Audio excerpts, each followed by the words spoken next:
Let's get into the first session. We're kicking off with a fireside chat between John Kernighan and John O'Brien. Sorry, Brian Kernighan. Brian Kernighan was at Bell Labs at the time Unix was created, and together with the Unix co-creator Dennis Ritchie wrote the book on C, the famous KNR book, as it was generally referred, Kernighan and Ritchie, on the C language. It was the standard, first the only book, and for a long time what really defined the C language for many years until it became officially standardized decades later. Every programmer had a copy of the KNR book in the 90s. I had one for sure. And it was the reference, and it was also really tightly tied with Unix. The C language was co-developed with Unix, and so they're very closely intertwined. So John O'Brien is a former student of John Lyons. He's the CEO of Whitesmith Group, and we have Brian Kernighan joining us from Princeton, New Jersey for this chat. Okay. You want to go and sit down? Good morning, Brian. Hey, good morning, John. Hey, we're going to have a fireside chat with Professor Brian Kernighan, but no fire, unfortunately. Brian's a Canadian who worked at Bell Labs during the development and growth of the Unix operating system. Brian is a professor of now the Professor of Computer Science at Princeton University, and since 2000 has been the Director of Undergraduate Studies in the Department of Computer Science. Previously, he worked for 30 years in the Computer Science Research Centre at Bell Laboratories in Murray Hill and was an original member of the Unix team. He's quick to point out he was present at the birth of Unix, but not responsible for it. As Gerno alluded, Brian has been co-authored over a dozen books on computers, including the C programming language, which he wrote with Dennis Ritchie, which is known as KNR by most of us. I'm happy to shamelessly give a plug for his recently published book, Unix, A History and a Memoir. It's a really good read, by the way, which has a complete section devoted to the John Lyons commentary. So to begin with, Brian, let's begin with your history and how you ended up at Bell Labs. Sure. And let me just say before we get started, this is a great event. I am delighted to be part of it. I wish I could be with you physically, but that's just slightly difficult these days. But virtual will have to do, and so I really appreciate all the effort that people put into getting this together, and a chance for me to say hello from very far away. 14-hour time zone difference, I would say. So the question, John, how did we get into this?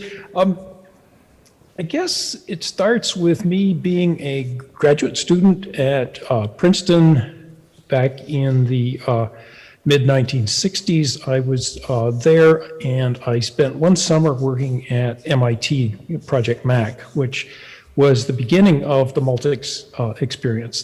The people at MIT had created CTSS, the compatible time-sharing system, which is an absolutely wonderful system, way ahead of its time. And they decided that they could do the next system, the second system, as it were, that would fix all of the things that were deficient in CTSS and make it better in every respect. And so they enlisted a variety of people, including a group from Bell Labs with Doug McElroy and Ken Thompson and Dennis Ritchie eventually, to work on some of the operating system stuff. And they also enlisted General Electric to create hardware for this new system to run on. And you don't have to be much of a student of organizations to realize that a system that has three very different institutions working on it, separated geographically by substantial distances, is going to have trouble. So Multics was pretty slow and slow to arrive and didn't run very fast, I guess. And so, but it was a great thing a great experience for me as an intern, basically to spend a summer with some really, really amazing people in Cambridge, Massachusetts. And that was enough of an experience that I managed through total good luck to get a job the next summer working at Bell Labs in Murray Hill. And that's where I met some of these people that I had sort of known only by name in person. And so I spent 2 summers working at Bell Labs in the group that ultimately produced Unix.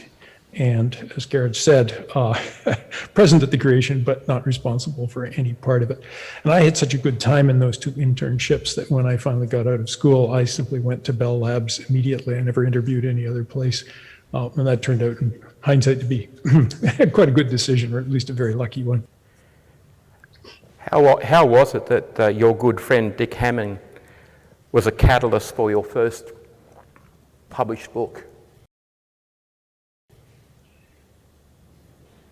This is another one of these blind luck kinds of things. If there's a running theme, blind luck seems to be a big part of it. But that first summer that I was at Bell Labs, I was in an office next to some guy who I didn't know. And it turned out that that was Dick Hamming. Dick Hamming was in the adjacent office. Very, very nice guy, a bit of a curmudgeon, as I'm sure others will tell you as well, but genuinely good guy. And he had strong opinions on many things, and one of them was that people were not trained properly as programmers. And he used to say, "Kid, we give people a dictionary and a set of grammar rules, and we say, you're a great programmer." And he thought that there should be a book on style, that is, sort of style that you might see in a book on how to write good English. So Dick's ideas on what shape that book should take were very different than mine, but he provided the impetus both to say there ought to be such a book, but also he provided an example inadvertently that turned out to be the very first example in the book. And another one of these good fortune things, I was in the adjacent office to Bill Plogger, who of course you know well, and Bill and I talked about this and realized that we could write a book about programming style that was based sort of on the model of Strunk and White. Take bad code, show why it's bad, show how you can improve it, and draw a lesson of style from that, and then just repeat it, with the examples being programming rather than English prose. So Dick got me started doing that kind of thing. And then, of course, by good luck, having Dennis Ritchie nearby, a great writer, but not interested in writing a C book by himself, that worked out fairly well as well with the 2 of us. Right. Can you explain the distribution of the Unix commentary within the Bell Labs? Yeah, everything that's been said about the commentary is really true. It's a marvelous piece of work in all kinds of dimensions. I was just looking at it myself. I'm not sure how well this will project, but this is not a 3rd generation copy. This is an original.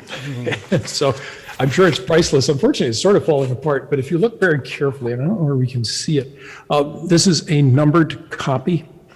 And so this is my numbered copy, number 135, B. B is the code, and A is John's commentary on it.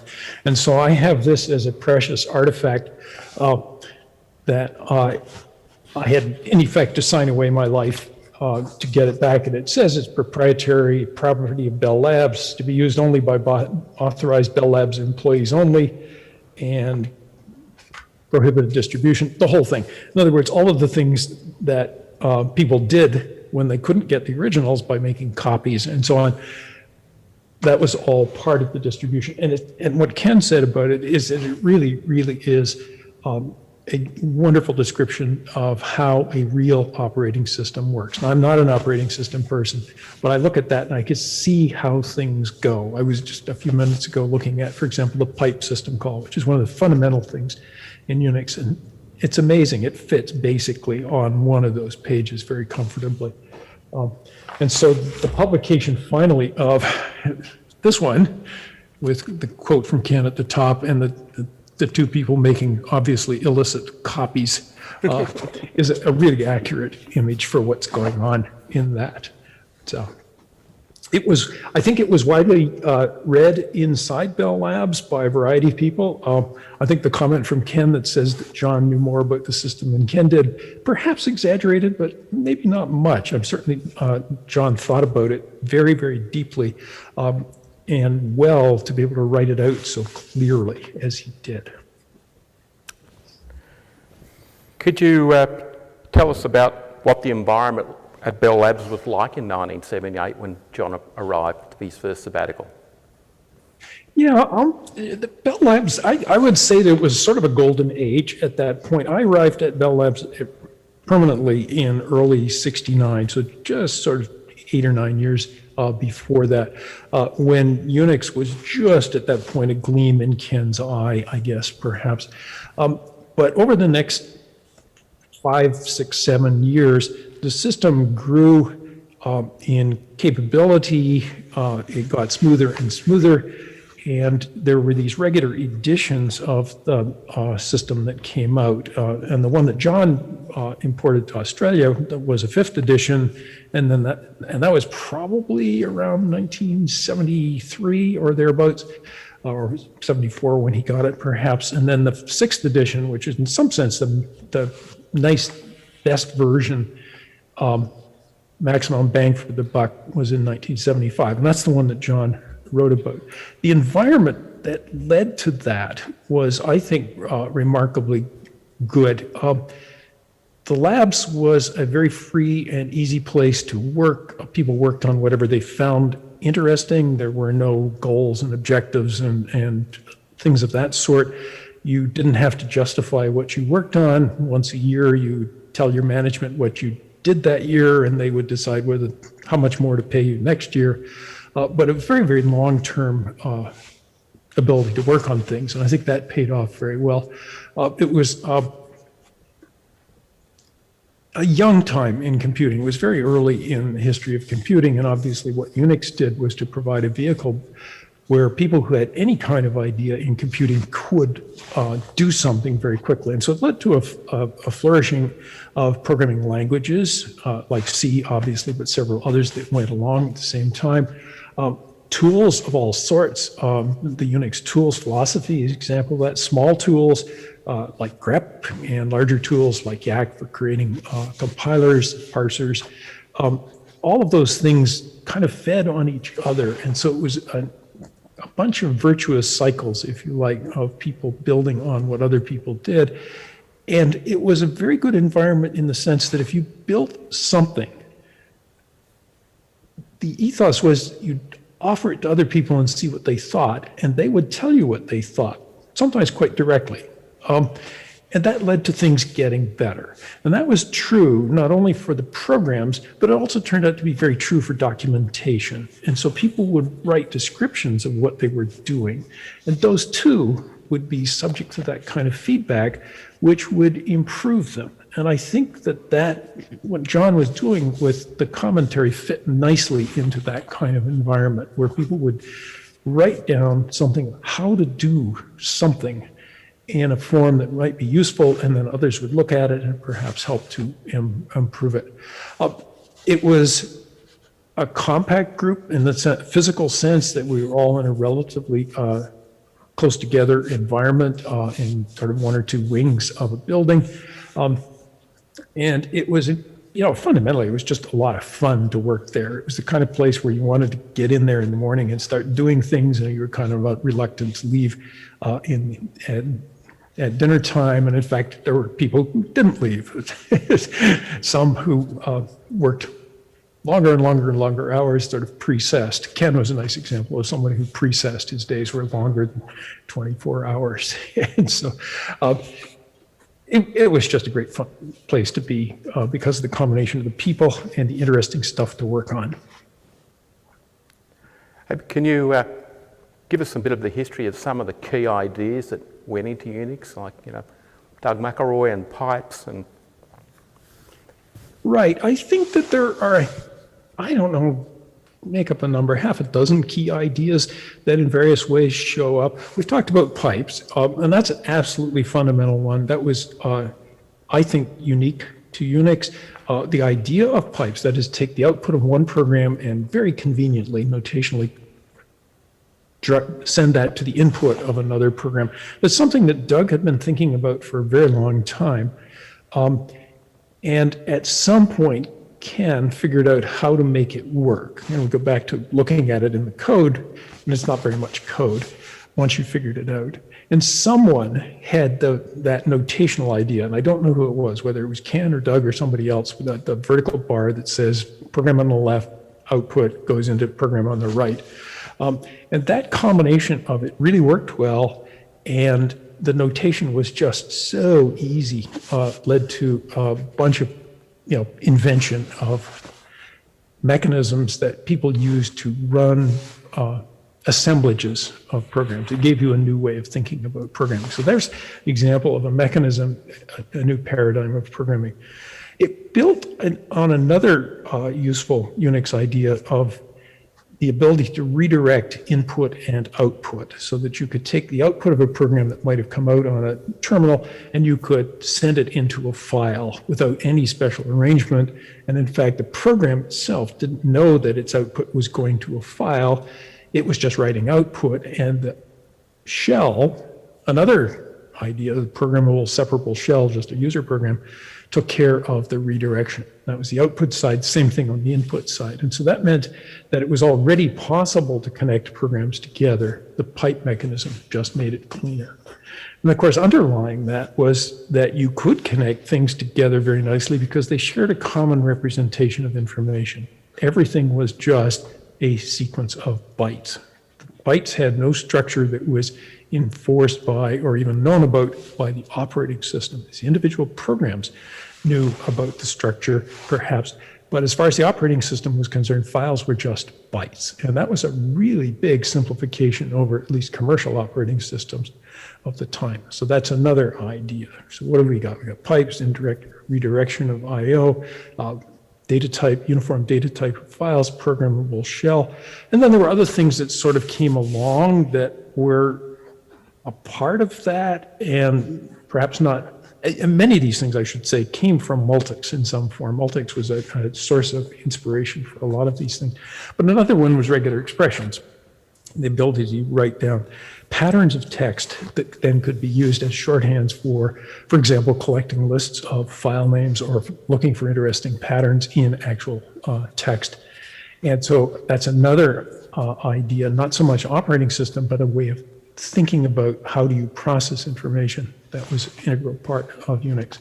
So maybe that's half a dozen such things, and depending on how you want to count, you could come up with more, or maybe you'll overweight some of those or underweight them. But that's the sort of thing I would think of as the contributions of Unix, and the thing that in many ways distinguished it from what was around at the time. Okay.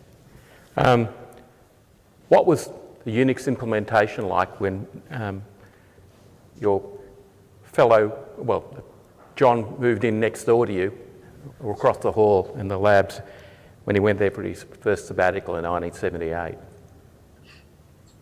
So the code itself, is that what your question was? The code, John? Yeah. The code, because you were moving from 6 to 7 at that point. Right. Yeah. So John had done, I think, all of the work on the commentary while he was at New South Wales in probably around 76 or something like that. And I don't know what combination of fortunate circumstances, fortunate for us especially, brought him to the labs, although I'm sure that it is just the quality of work in the commentary that people said, gee, wouldn't it be great to have this guy around for a while. And so the code at that point, we were in the transition from 6th edition to 7th edition. And the 7th edition was, I think most of the action in the 7th edition, as I recall, was in user level programs, not so much the operating system, at least from my perspective as a non-operating system person. I also don't remember whether that was related to the transition to the VAX from the 11 at that point 1145s and 1170s to the VAX. And that work was not done at Murray Hill. But John would have been using at least the 7th edition, which was there internally. It didn't see the light of day outside until, I think, 1979. And you mentioned the office. The office across the hall from me, it's another one of these things that's just worked out really well. Looking out my office door, there were 2 offices that I could see, one just slightly to the left and the other slightly more to the right. The one to the left had Ken Thompson in it, which was not a bad start. And the one to the right had a variety of interesting people over the years, including, for example, Andy Tannenbaum was there, and David Wheeler, the creator of Burroughs-Wheeler compression techniques, and others like that. So it was kind of a nice office. And then John was there for that year of I guess probably lined up with the academic year, 1978, 1979. And so that's when I got to know him and sort of recognize better both the quality of the work, but the quality of the person. Who's just a great guy in every respect. Tell us about what you thought of the effect of the commentary within the labs. Did you have any thoughts on that? As I said, I don't think I have a lot of a direct appreciation of that, other than it seemed that everybody wanted to have one, everybody had a copy. And what I don't know is whether that was, they wanted it because it was sort of something that was very secret and maybe you weren't supposed to have it. And so people would get it just to make sure they did have it.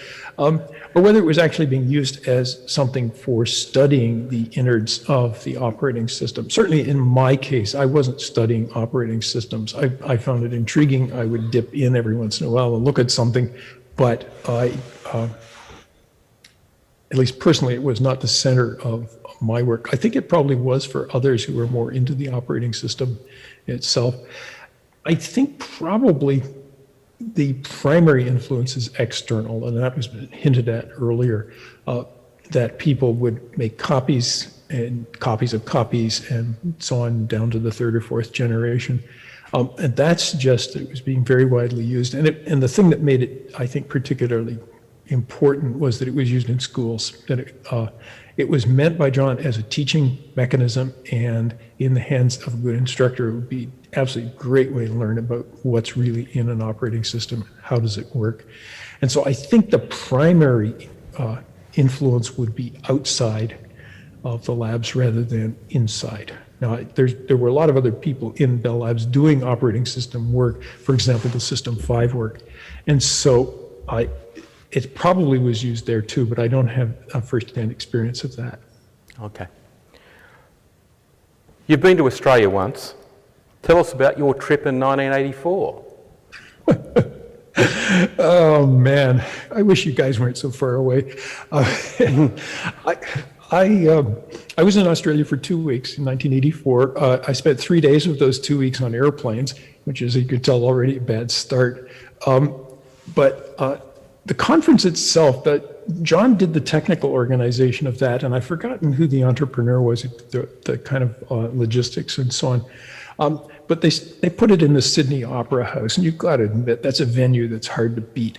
And I was the first speaker on sort of a Monday morning, and so I gave my talk, and then I spent the entire rest of the week looking out the window at sort of facing east. There's a long, very wide window looking at east over the harbor. And I have no idea what happened in the rest of the conference, not a clue. So it was, that part of it was definitely a lot of fun. Part of it is that there was a wonderful, wonderful dinner held somewhere, again, I don't remember where, which was a bunch of technical people and a bunch of, I don't know whether they're politicians or bureaucrats or whatever, but let's call them in that genre. And sort of each technical person had an attached bureaucrat or politician. And that's where I learned that Australia makes spectacularly good wines, but you have to watch how many of them you drink. Oh, man, it was Okay, quite a party. It truly was. Yeah, no, you've got Yeah, some people. I think on this note, we'll take a few audience questions. Yes. One that probably doesn't require a long answer, it's more confirmation. I heard that an IBM executive stated Unix must be a poor man's version of IBM's TSO, and you presumably retorted using TSO is like trying to kick a dead whale along the beach. Can you confirm? The dead whale quote comes from Steve Johnson. I don't know whether it was in response to something that came from IBM or whether it was simply that Steve had actually, as some of us did, used TSO, and the simile was pretty accurate. A slightly more serious question. Do you remember any situation during the development of Unix where a system design decision would adversely affect the way we know Unix today?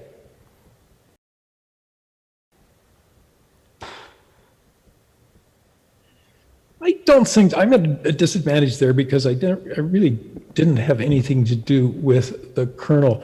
I think there were a variety of decisions in the implementation, and you know, people in the audience know a lot more about this than I do, including, of course, all of John's former students. But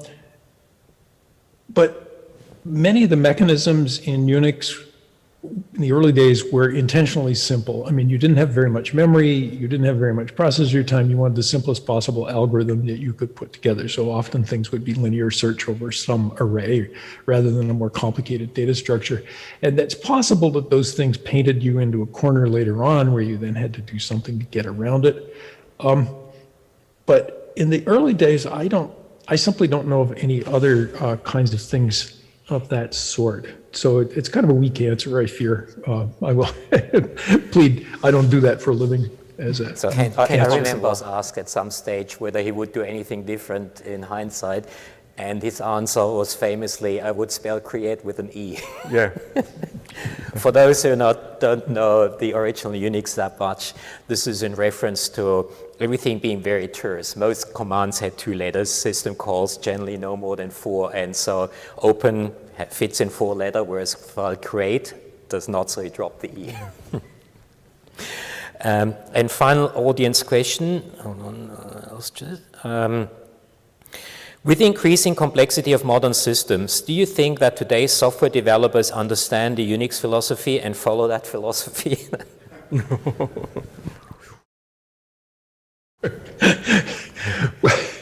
Well, in my humble but correct opinion, no, I think unfortunately an awful lot of the simplicity and cleanliness of the original Unix system has been lost, and we have deeper and deeper piles of software, some of which is good and some of which is bad.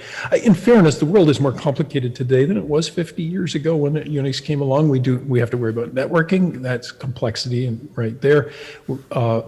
Processors are much more complicated, and there are more of them, and you have to coordinate activities within one box and then activities among a variety of different boxes.